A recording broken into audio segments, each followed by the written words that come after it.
آله وصحبه أجمعين. أعوذ بالله من الشيطان الرجيم. بسم الله الرحمن الرحيم. والذي أرسل رسوله بالهدى ودين الحق ليظهره على الدين كله ولو كره المشركون.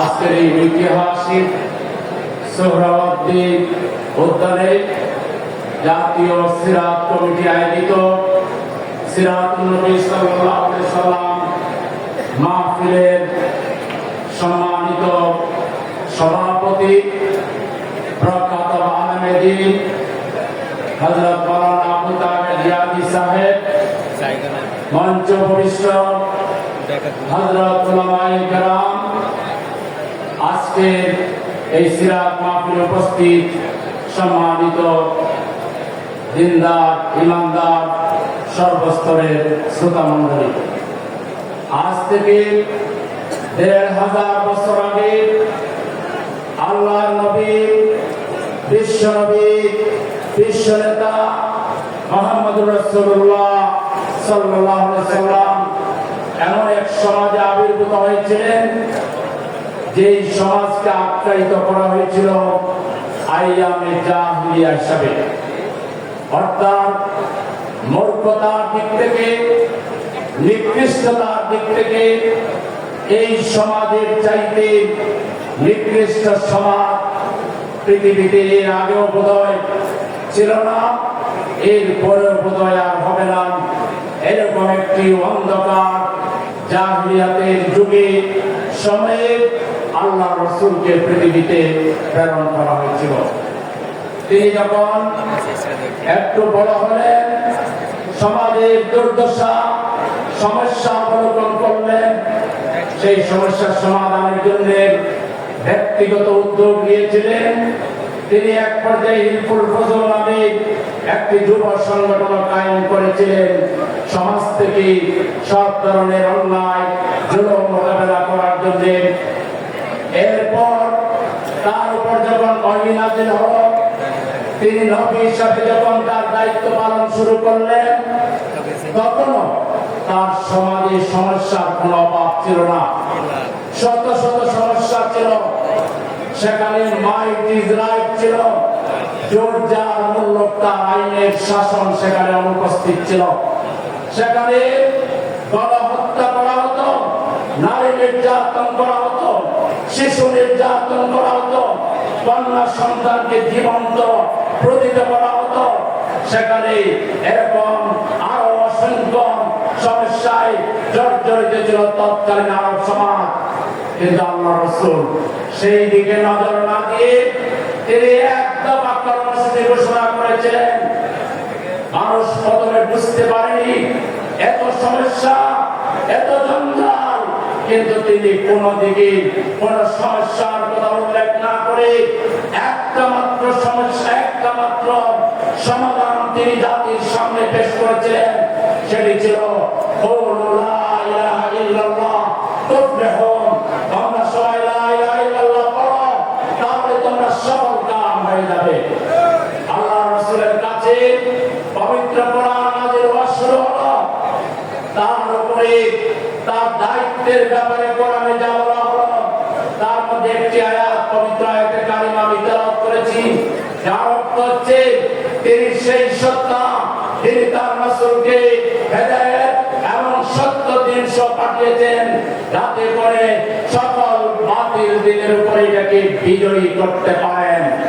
আল্লাহ রাসূল কোরআন দিয়ে এই এক দফা তার কর্মসূচি, এক আল্লাহকে রব মেনে নিতে হবে, সকল বাতিলকে, জাহিলিয়াতকে পরিত্যাগ করতে হবে, এর মধ্যেই মানবতার মুক্তি। এটা তিনি তার কাজে প্রমাণ করেছিলেন। মক্কার 13 বছর তিনি দাওয়াতে আল্লাহর কাজ করেছেন, শাহাদাত আন-নাসের কাজ করেছেন, মানুষ তৈরির কাজ করেছেন। এক পর্যায়ে আল্লাহর নির্দেশে তিনি মদিনায় হিজরত করে মাত্র 313 জন কম বেশি সাহাবী নিয়ে মদিনায় কোরআন দিয়ে একটি রাষ্ট্র কায়েম করেছিলেন, যে রাষ্ট্রে কোনো চুরি ছিল না, ডাকাতি ছিল না, বেহায়াপনা ছিল না, অশ্লীলতা ছিল না। সেখানে শিশুর অধিকার রক্ষা হয়েছিল, নারীর অধিকার প্রতিষ্ঠা করা হয়েছিল, যুবকের অধিকার প্রতিষ্ঠা করা হয়েছিল। প্রত্যেকটা নাগরিক সেখানে সুবিচার পেয়েছিল।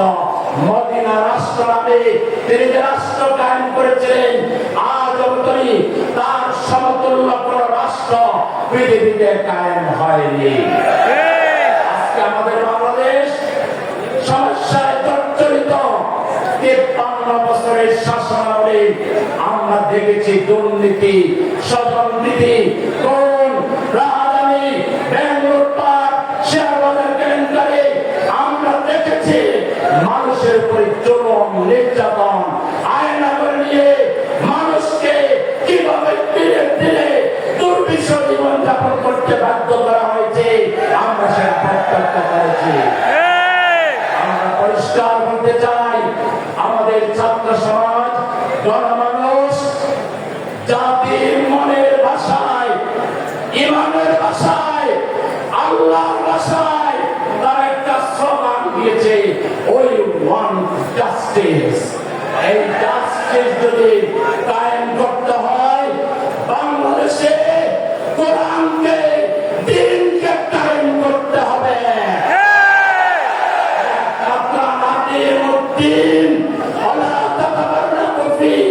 এর ভিত্তিতে 18 কোটি মানুষ আমরা যদি ঐক্যবদ্ধ হতে পারি, বাংলাদেশের উপর আর কেউ দাদাগিরি করতে পারবেন না। এই কোরআনের সমাজ যদি প্রতিষ্ঠা করতে হয়, তাহলে আমাদেরকে তার পদ্ধতি আমাদেরকে শিখতে হবে মুহাম্মদুর রাসূলুল্লাহ সাল্লাল্লাহু আলাইহি সাল্লামের জীবন থেকে। লাকাদ কানা লাকুম ফি রাসূলিল্লাহি উসওয়াতুন হাসানা। আল্লাহর রাসূল যদি নিকৃষ্ট একটা জাতিকে কোরআন দিয়ে, তার জীবন চরিত্র দিয়ে সংশোধন করতে পারেন, তাহলে যে দেশের 90 ভাগের উপরে মানুষ মুসলমান, যে দেশের মানুষ ফজরের আযান শুনে ঘুম থেকে উঠে জানাজ থেকে তারা হাল চাষ করতে যায়, তারা ব্যবসা বাণিজ্য করতে যায়, আবার এশার আযান শুনে নামাজ পড়ে তারা ঘুমাতে যায়, যে দেশের মানুষ আল্লাহকে বিশ্বাস করে, আল্লাহর বিরুদ্ধে কেউ কটূক্তি করলে গোটা জাতি চলে উঠে, যে জাতি রাসূলকে নেতা মানে, যে বাংলাদেশের রাজধানীকে বলা হয় মসজিদের শহর, মসজিদের নগরী, সেই বাংলাদেশকে গঠন করার জন্য আমাদের 20 দফা, 30 দফা, 50 দফা লাগবে না। আসুন আল্লাহর ভাষায় ওয়াতাসিমু বিহাবলিল্লাহি জামিআন ওয়া লা তাফাররাকু। 18 কোটি মানুষ কোরআনের ভিত্তিতে, ইসলামের ভিত্তিতে আমরা ঐক্যবদ্ধ হই, বাংলাদেশের সমস্যা সমাধানে মাত্র 5 বছর লাগবে। বছরের ভিতরে বাংলাদেশ থেকে দারিদ্র আমরা কিভাবে পাঠাবো? 5 বছর লাগবে না, 2 বছরের ভিতরে সন্ত্রাসীদেরকে সন্ত্রাসগ্রস্ত পায়ের নিচে বাধ্য করব। বাংলাদেশে আর কোন সন্ত্রাস চলবে না, কোন খুন হবে না, রাজধানী হবে না, বাংলাদেশ সোনার বাংলাদেশে পরিণত হবে। একটা বাংলাদেশ প্রতিষ্ঠায় আমাদেরকে জনগণের কাছে যেতে হবে, দাওয়াত দিতে হবে, ইসলামের সৌন্দর্য তুলে ধরতে হবে, রাসূলের আদর্শ তুলে ধরতে হবে।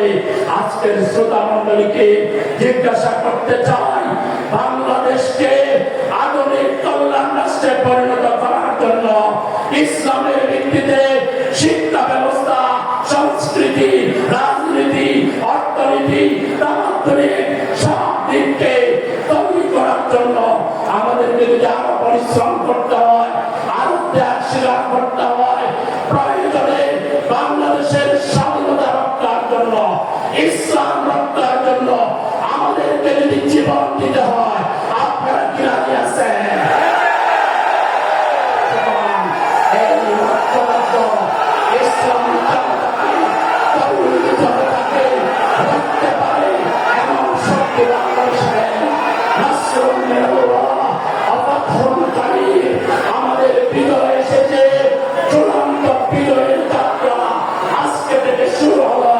ইনশাআল্লাহ এই বাংলার 57,000 বর্গ কিলোমিটার মাটিতে কোরআনের পতাকা পথ পথ করে উঠবে ইনশাআল্লাহ।